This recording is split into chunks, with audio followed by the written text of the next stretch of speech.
from another. How you doing, man? I'm good, man. How are you? Good, bro. Finally got you on the podcast. Yeah, man. Good little setup. I like it.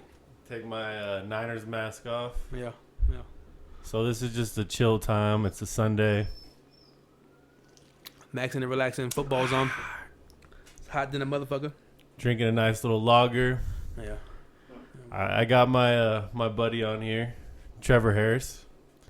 We're just gonna talk about some consciousness and your routine every day. Huh. He's living downtown in Denver. Yeah. Just kind of, I don't know, expand on what you do every day and how you're living. How can people live healthy? What can they do? Stuff like that. Well, first question, how I'm living. My routine. I'm lucky to have a job, first of all. That's nice, being in this COVID madness. I work from home, so basically able to get up. Try to get up early as possible. Get up, get my cold shower in, get some meditation in, I like reading early in the morning. Okay. And I log in at 7, so I'm in there. I'm starting to work like ASAP in the morning. Gotcha. 7 o'clock. So yeah, it's pretty nice though. Being able to just work. Have a job, yeah, for sure. Yeah, it's a blessing. And in between, I'm just like taking my walks and stuff. Just trying to stay, trying to keep it moving. Yeah. Stay moving. You got gyms closing back down soon, so people can't go to the gym anymore. It's like 25% capacity. I was at Planet Fitness, and they were like, only 20 of y'all can be in here. I'm like, that's like crazy. From like 2 days ago. So we're Damn. going right back into the old days of this real lockdown stuff. Yeah, get ready, folks, because we might be going back to how we were in March, April, May. Yeah. So with the cold showers, do you start with the hot water and then slowly, Yeah, for sure. You don't just like hop in and... No, unless it depends on how you're feeling. Like some days when you actually are hot, because I like sleep hot. Yeah. I get hot at night. So I like my shit's on like 65, 66, my thermostat. And then, so usually when it's that cold, I won't need to like start warm, but I won't need to jump in when it's cold already. But yeah, in the wintertime, I definitely start off a little warm, lukewarm. Mm-hmm. But man, it becomes an addiction. Yeah. Yeah, and was that Wim Hof who kind of got you into that? Yeah, definitely. Learned about Wim Hof like 3 years ago. Yeah, I was watching something random and they were like, the guy who can traverse the Mount Everest with no clothes. It's like, really? And he's really out there doing it. He's dope, man. Crazy shit. Yeah.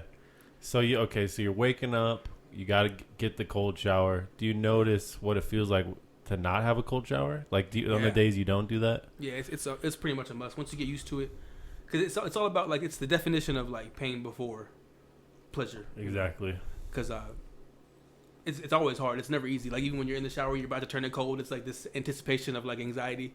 Because it always sucks. But it's 5 minutes after, once you're dried off, that's when the euphoria comes. I know. Yeah, it's super good for your immune system. Yeah. It's immune boosting. I heard this other guy say, kind of takes him back to like his ancestors, how they struggled. Mm-hmm.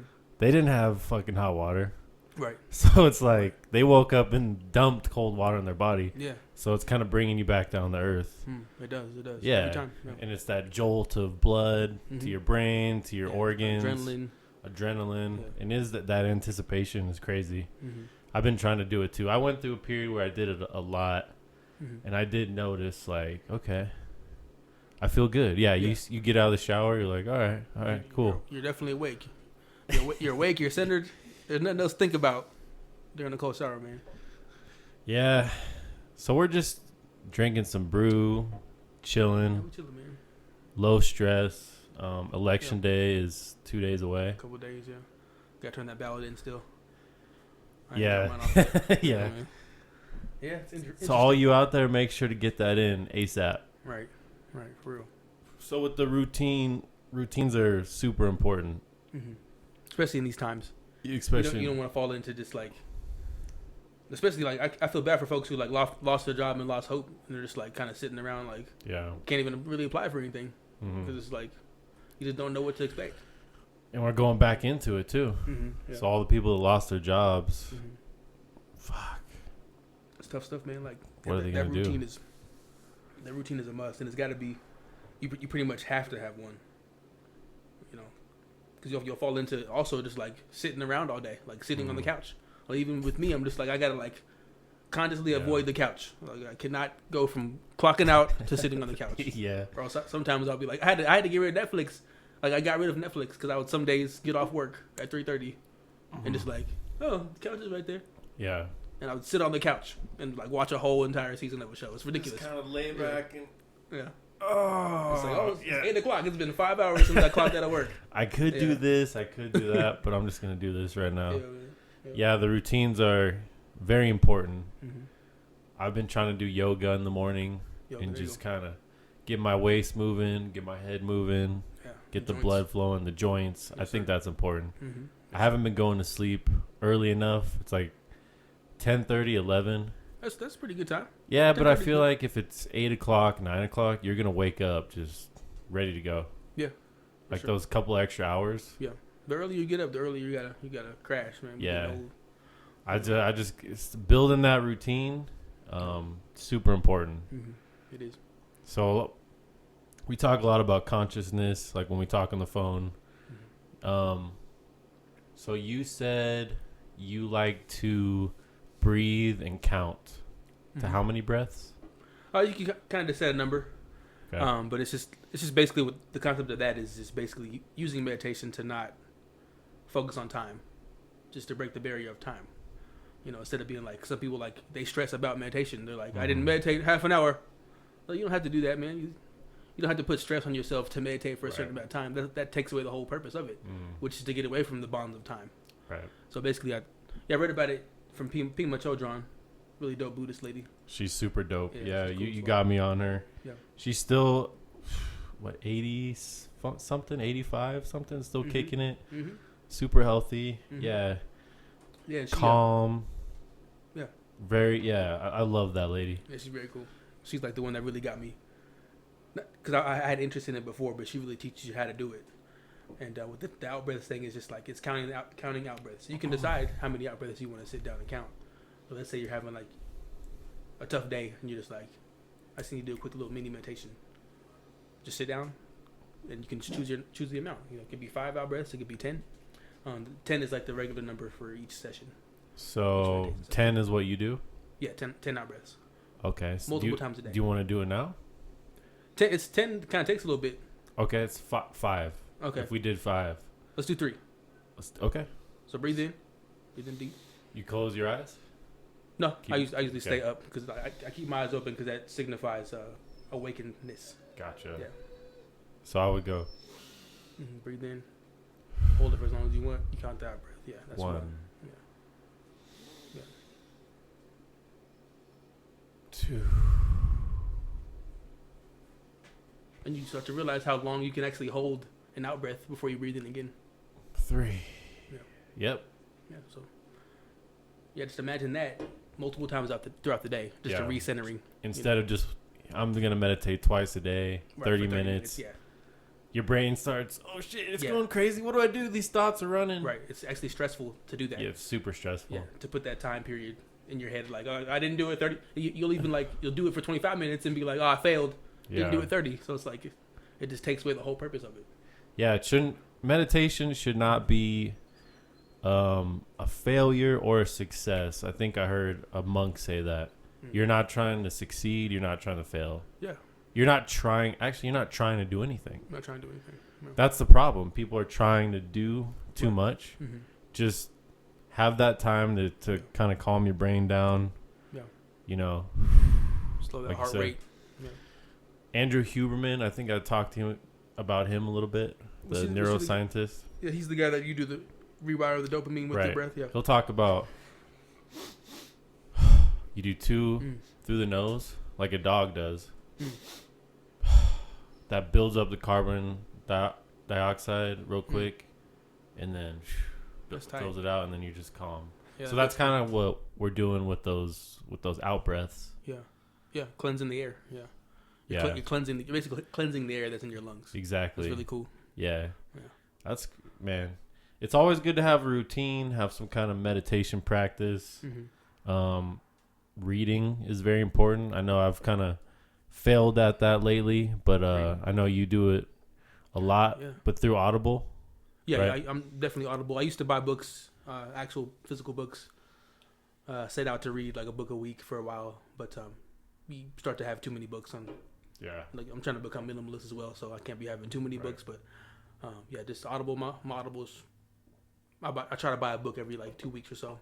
Okay. On Audible, so it's just gotta, especially with not having no Netflix, you got plenty of time there's a lot of quiet time. Right. It's crazy how much quiet time there is when you're not just streaming something, which is another addiction. It's like always having something going on the TV. Right.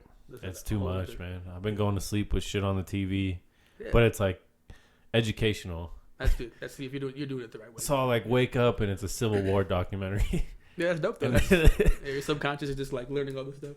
They talk like I woke up at like 3 a.m. and they're talking about this guy was studying shrapnel in the Civil War, bullets going through livers and kidneys, and I'm just like, oh fuck. Whew. Like this is a lot to pull in right now. Nitty gritty during that time. Yeah, this is a lot to pull out right now. Yeah. That's the way to do it though. If you're gonna be watching the stuff all the time, if it's educational, that's the way to be doing it for sure. Kind of like what Tad was saying on that first one. It's not if you're gonna watch, because we probably will. It's what you're gonna watch. Yeah, exactly. We're all streaming stuff. We're all on YouTube. Mm-hmm.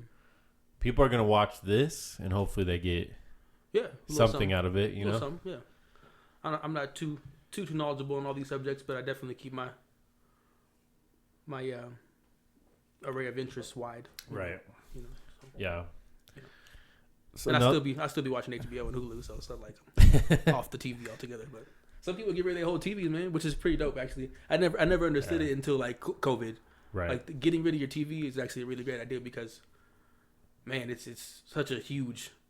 A TV is very stressful. It's a stressful thing. Super stressful. It really is. Mm-hmm. It's a commitment. Yeah. You're making a huge commitment when you have a TV. Yeah. You have to okay, I spent money on you. I need to pay attention to you a little bit. I gotta watch you. I gotta find on the TV what is being said that I agree with, and then agree with that as well. Like I gotta figure out which news channel I watch. It's just so much, man. And you're laying on the couch and you're like sleeping. Yeah, you're and they say something, you wake up and you're like, "Fuck!" Now I gotta pay attention to you again because I can't look away right now. Right. It's a constant battle for our attention. Audible, YouTube, Facebook, Instagram, fantasy football. Man, we're just like picking and choosing our battles right now. Yeah. And I think meditation, mindfulness, super important. So important, man. Like apps like Headspace, Calm. Like I love those apps, man. Really, really helpful. Yeah. Sleep stories, just like basic music that they play. You can just listen to sounds of nature and just read to that. And once you really make that commitment to just go ahead and turn that TV off, you'll be glad you did. Yeah. That's powerful stuff. It's hard to tell people, don't do this, don't do that. You just have to experience it for yourself. Yeah, it's just advice. It's just what we do, Yeah. It's just people are going to do what they want to do, man. People's habits are their habits. They'll take bits and pieces of what we're saying and try it out and be like, if it works for them, it won't. It will if it won't, But even with the meditations, some people get frustrated when you mention meditation. It's just like, I'm just saying that's what I do. Because I had to start being careful with that. It's in vogue. It's like, this is a cool thing to do. But we were doing it before it was. Yeah. Because when you're making music or whatever, some kind of artistic thing, you find you read about people. Malcolm X reading thousands of books. Yeah. That kind of stuff is powerful. Yeah. That can change how you think. And I think a lot of people need to change how they think. Real talk, man. Yeah. It's a negative time we're in, with politics, with COVID. It's just a time where you need to just go into yourself. And that's the only place people are learning that you have to find happiness in yourself. We're learning the hard way that that's the only way to find happiness. Is you're going to have a lot of hours by yourself, with this COVID stuff. So use those hours to your advantage. Make yourself your friend. Because you have to. Yeah. And those that don't, you'll be able to tell. Right. It's just... You better fall in love with yourself. Yeah, real talk. Yeah, man. That's what Matthew McConaughey was saying on I can't remember what it was on, but he's doing like some kind of tour right now. Have you seen that? Yeah, I saw the little commercial. I thought it was a commercial, but it looked kind of funny. He's in a bunch of stuff right now. Yeah, that's cool. He said after he did Time to Kill with that's one of my favorites with Sam Jackson. I don't think I've seen Time to Kill. It's a classic. He's an attorney, and that was his first big break. And he said he started walking down the street in Hollywood. 2 weeks later, he walked down the street. Nobody paid attention to him. After Time to Kill came out, he walked down the street. Everybody wanted something of him. Like now you're 23 and you're famous. Yeah. And he's like freaking out. So he's like, I got to get the fuck out of Hollywood. He went to, I think, Brazil or something. Tight. And just got away. And he's like, I need to figure out who the fuck I am. Cool. I need to reassess this and then go back. And then he reassessed it and he went back. You could tell that worked for him too. I didn't know he did that, but you could tell like he did that. Because he came back to Hollywood and just started killing it. And it's like, it was always calm though. But like McConaughey was always low key killing his roles. Like if you saw True Detective, you see on HBO season 1. No. Yeah, it's called True Detective, man. It's a great show. They switch the cast every year. But man, his season, Matthew McConaughey's season, was crazy. He should have got an Oscar for that show. Really? Yeah. Oh, it was the coolest performance. I forgot who the other actor was in that show, but season 2 has like Vince Vaughn, and then season 3 has Mahershala Ali. Oh shit! So it's a cool ass show. Yeah. You need to reassess yourself. Come back to center gravity. Whatever he does. Yeah, it's been working for him for sure. For sure. I think Jim Carrey might have done something like that too, of that nature, because he's been back lately doing SNL. He's been doing Joe Biden, and it's cracking me up every week, bro. He's been doing Joe Biden every week, killing me, man. So everyone knows that Jim Carrey kind of like lost his mind or whatever, but I think he just he didn't lose his mind. He just took a break. Yeah, exactly. Took a break from Hollywood and decided to say, I don't like Hollywood, and just became Jim Carrey himself, his actual true self. Exactly. Yeah, man. Anything goes on here. We're not holding anything back. We're not. Good. Should not. We're not censoring. We're just talking. This is, like you said, this is an adult podcast. Right. Talking about adult things. Yes, sir. Grown men. So I wanted to touch back on that story you were telling me earlier. You went first off, let's backtrack. So we're talking about the death of men. In my opinion, is pornography. Yeah, my opinion too. You said 98% of men, if you want to say it. Yeah, 98% of men have not, in the past 6 months, 98% of men have viewed pornography.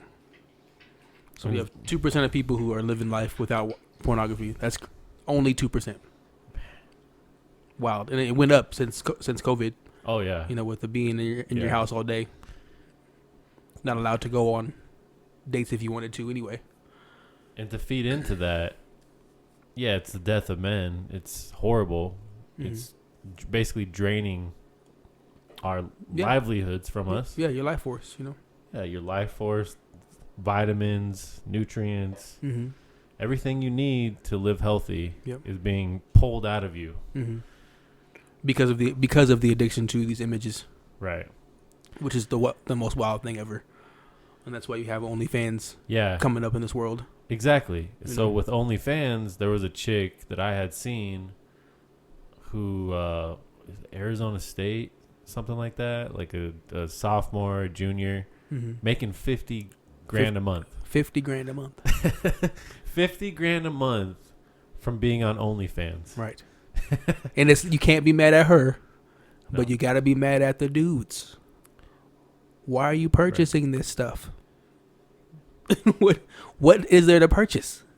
I cannot get it. I don't understand it for the life of me. You're purchasing interaction through this.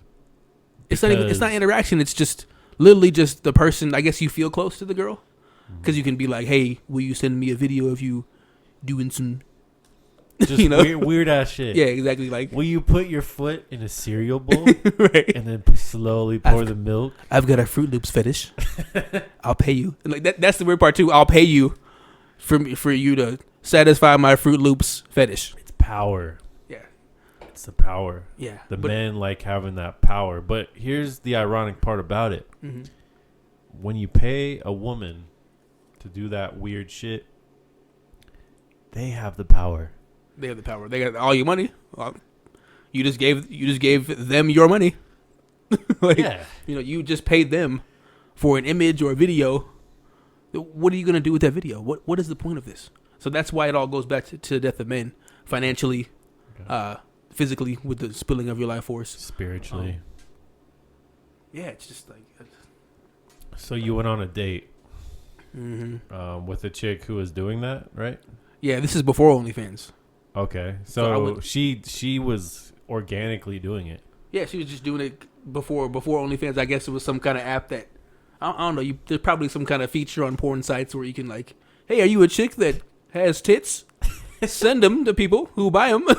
So I'm just sitting on this Tinder date, and she's on her phone, just like on all of in the phone, cheesing and stuff, smiling. I'm just like, y'all good? Like, what's going on? And she's like, yeah, I'm just making some money. Okay, well, I had to ask how. Yeah, I'm just sending, nudes to dudes who buy them. Oh. There's just, and it wasn't even that pictures of her. She was chilling with me, sending these pictures that she would find on Google. So she was literally getting money while on date, while having dinner, and these poor saps, whoever these guys are buying pictures from Google. You're buying photos from Google, guys. I will tell you, I'm right here next to this chick that's sending you these photos. It's so crazy, bro. This is before OnlyFans, and now OnlyFans is getting chicks like double, triple, quadruple that amount of money she was getting. Yeah, and for her to be honest with you about it too, it's kind of weird. Yeah, I mean, I guess but like you said, you can't blame her. Exactly, and dating is weird anyway. Yeah, dating has gotten that weird to where you're on a date with someone who's just making money off sending nudes of other people and making money off. That's what dating is now. Crazy. Damn. Yeah, it's crazy. Like these women are taking all that power, which good for them. I mean, if dudes are giving you money for whatever reason, I'm not chastising these girls at all. Yeah. Good for you. If you can do that, right? Good for you. Right. But for these men who are addicted to this digital media and basically like content with laying in bed and just right stroking one to this shit, right? I don't know what to say to you. It's the death of men for sure. Life's gonna be rough. You're gonna wake up the next day, have no energy, no enthusiasm, no joy, and no eagerness to actually get an actual girl or take a shower. Yeah, right. Everything's just out the window. Yeah, you're gonna lose your job because you at home anyway all day. You next to the computer screen anyway. You at home. I don't know. Things aren't looking too hot. It's the death of men, and I wish there was some kind of solution to it. Hopefully, we'll get there one day with this in this digital age. Yeah. But guys just need to realize like it's not the way. It's not the way. This phone, you can abuse the power of it for sure, but you got to figure out a way not to. Right. You gotta break through that wall somehow. Yeah. And say this is not going to rule my life. Yes, you can look at tits on there. Yes, you can. Yeah. You can see like intercourse. Yeah. But I mean, there has to be something. I mean, it's all about dopamine. There's a book called The Molecule of More. It's kind of new. Okay. It's about dopamine, and it's the ease of access is what it is. There's never been a time in life where you can just like have your phone, right, which is on you 99% of the time, and just access this online harem. Exactly. Until the recent past, like 5-10 years. Right. Not even 10 years, like 6 years. So we're being bombarded by COVID and the influx of your phone having false women, a false collection of women. Exactly. This is the first time in history where it's been like this. And it's gonna get worse. There's kids that don't know anything else. Yeah. Those are the kids that I worry about. Yeah. Who are 13 right now. Right. Who are just gonna keep going. Right. And they discovered porn at a young age. Yeah. They're stroking it. Trying to think of who the comedian was. Oh no, he's a painter. Somebody I had said you had to use to go get the videotape.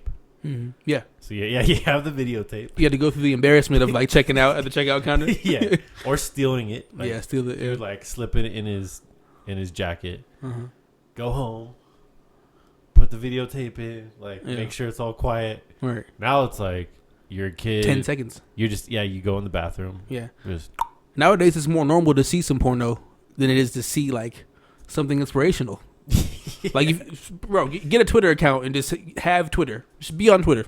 Oh, I know. And you'll be like, oh, shit, I just saw something I should not have seen today. I do have a Twitter account. I just don't use it for that. Yeah. Because I know, it's... But even if you're not following anybody who does that stuff, it's gonna pop up on your feed. That's how Instagram is, too. Yeah. I feel like you got all these robots. Yeah. Showing their tits and... True. I'm ugly. Or what do they say? They always say like something like, "I'm lonely," right? Or, yeah, "I'm not hot, am I?" Like question mark. Oh yeah. And then you'll have some guys say robot, bot, but then you have those guys who fall for it. Yeah, and they're just like, "Ooh, let me see if she's real. Maybe she's just lonely." And those are the poor fall saps. into that. Yeah, they fall into that hole.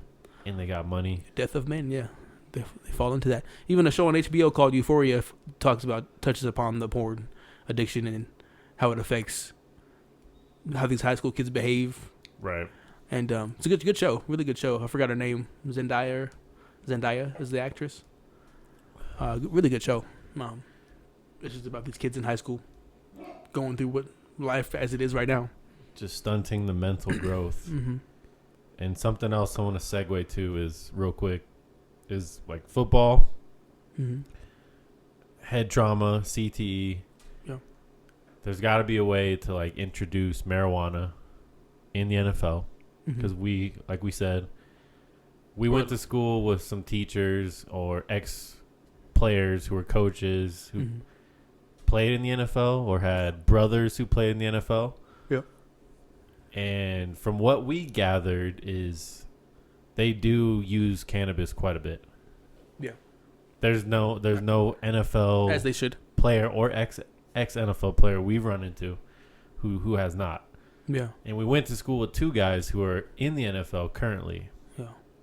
Who I'm sure, one of them for sure, definitely. Yeah. Yeah. But like guys like Luke Kuechly, for example, he's the first guy, in my opinion, in the digital age who most likely, I'm not a doctor.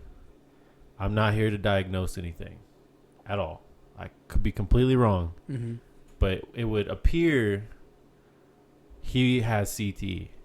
I mean, you saw the amount of hits this man took, bro, and he would lead with his head, bro. The man loved playing linebacker. Yeah, he did. So he might be that first guy we're gonna see get drafted. It's on YouTube. His career highlights are on YouTube. Him retiring is on YouTube, and then post career is on YouTube. So we're going to have a chronological order of 20, 30 years of this man playing football, leaving football, probably having CTE, not remembering shit. Like, that's scary to have 30 years, 40, 50 years in the future. They'll watch it and they'll educate themselves like, damn, we got to change something. There's got to be some kind of way. Yeah. Cannabis, CBD. It needs to be allowed. Yeah, for sure. It needs to be allowed. Even Mike Tyson, he talked about recently on Joe Rogan how he quit weed, but he of course Mike Tyson's gonna smoke weed, man. I mean, the stuff he's been through, head wise. Can't blame Luke him. Kuechly will probably be speaking like Tyson speaks. Tyson be talking really like sporadically and very, very unclear. I wish not, because he's a super smart dude. He is. I mean, he still has a podcast now. He's still good old Mike Tyson, but it's Oh, Tyson, yeah. I'm talking about Kuechly. Oh, Kuechly, yeah, for sure. Like, Kuechly still has that chance, I think, to salvage it, hopefully. Yeah, I think he retired on time. He didn't keep playing. He knew what he was doing to his body and his head. He realized it. Yeah. Just like Andrew Luck did. I mean, Andrew Luck didn't go through what Kuechly did with his head injuries, but he was tired of getting his shoulder broke, fucking liver knee snapped, kidney lacerated. Yeah, kidney, yeah. Yeah, bro.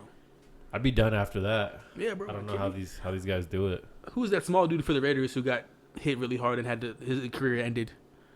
A small guy for the Raiders. I forgot his name. What but position? He got quarterback. He got hit really hard and he was done forever. Not Jason Campbell. It was. Was it Campbell? I think he was a bald dude. Oh, way back. Yeah, really skinny white dude. It wasn't that long ago. Oh, talking about. He got hit he was small white dude. He got hit so hard, and that was it. Yeah, I forgot who it was, but he played for the Raiders. Yeah, that was it though. Yeah, small dude got hit really hard. Kidney was like out of place, or like got punctured or something by his rib or something like that. Like something crazy, bro. Sometimes that's just it. Yeah. Like, sometimes that's just it. Like, yeah. Yeah, there's the guys we've known or ran into. Like, you can see a drastic. I'm on top of the mountain. Yeah. And you ran into a NFL player. Mm-hmm. A big time starting running back in the NFL. We don't want to say names. Yeah. But like you were at a basketball court, mm-hmm. and you want to elaborate on that? Yeah, it was just kind of like just a kind of dosage of what real life is, because he was currently at that time working at T-Mobile, you know, from the NFL to T-Mobile. It just kind of showed how real life can be, you know. The NFL is still real life, man. Most of these cats, if they don't have a Tom Brady type of career, man, they might just get a bunch of money. And that money goes away quick. Like, I wonder what Jamarcus Russells are doing. Like, they had those big contracts. He's lucky because he got paid so much. Yeah, he was able to start some businesses. Yeah, but 75% go broke within 5 years of retirement. Right. Yep. Which is crazy. 75%, bro. And it's just back to the drawing board. You go board. to the club and it's you owe people money. You pay your agent. You pay your fees for whatever car you bought, whatever house you bought. All the homies. Yeah, if you're not. I got you. Yeah, you got to make money exponentially, you know. Yeah. Or else unless you just don't buy anything like Kawhi, he'll be rich forever. Kawhi's probably like the most humble dude in sports history. There's a difference between Major League Baseball, NBA, and then there's like a big fat line. Then there's the NFL. Mm-hmm. These guys over here don't go broke. Right. They get so much money that they never have to worry about it. Yeah. Then the NFL, it's fucking crazy. Right. How many guys just go broke? So many of them. It's because there's so many people involved in the NFL too. You get a higher sample size. Super big roster. Yeah. You got a couple reps to prove yourself. Mm-hmm. You know, that's the crazy thing about the NFL. Like in baseball, you have a guy who sucks. Mm-hmm. He gets traded, and then all of a sudden he's really good. Yeah. Football, like you never see a quarterback who sucks, gets traded, and then all of a sudden he's real good because he'll be a backup. True. And he'll never get that starting job again. Yeah, man. Things change so quickly, bro. Yeah. Remember yesterday we saw like all the players who were coaching, or not coaching, but like the announcers. It was like all these panel full of all these dope ass college players. Reggie Bush, Matt Leinart, like everybody from our generation. Yeah. Was sitting there just calling the game for college football. Yeah. Dudes who were so dope in college, but couldn't cut it in the NFL. Yeah, exactly. Yeah. Brady Quinn got his chance with the Browns. Yeah. I think he came to the Broncos and just. Yeah. Yep. Yeah, that's it. Yeah. Sometimes that's it. Mm-hmm. You got to use your time wisely. Man. Thankfully, the guy that we know, one of them, super smart guy. Yeah, very smart. Very smart. Got his degree. Probably was never worried about a long-term career. Right. Because he's good. Yeah. He's good. Because he's like, I'm smart enough to figure this shit out. Yeah, I can go into law school. I can go into. Yeah. He's good. Yeah. Yeah, he'll be just fine. Mm-hmm. Yeah. Well, this is some good shit. Anything else you want to say? Like, this is your first podcast, man. What do you think? Yeah, man, super chill, bro. Sports consciousness. We covered some good ground. It's only number one. It's exactly super dope. It's gonna happen again. We'll go deeper into whatever y'all want to go into. And like I said, loved it. This is always gonna wherever I do the podcast. Oh, yeah. Even if we go outside, this is always the backdrop to pay homage. It's clean. Yeah. So, hey, man. Thanks for doing this. Oh, of course, man. Of course. Thanks for having me, bro. Good shit. Oh, yeah. Good shit. This is Trevor Harris on episode 3. He's definitely going to come back. Peace out, folks. All right, y'all.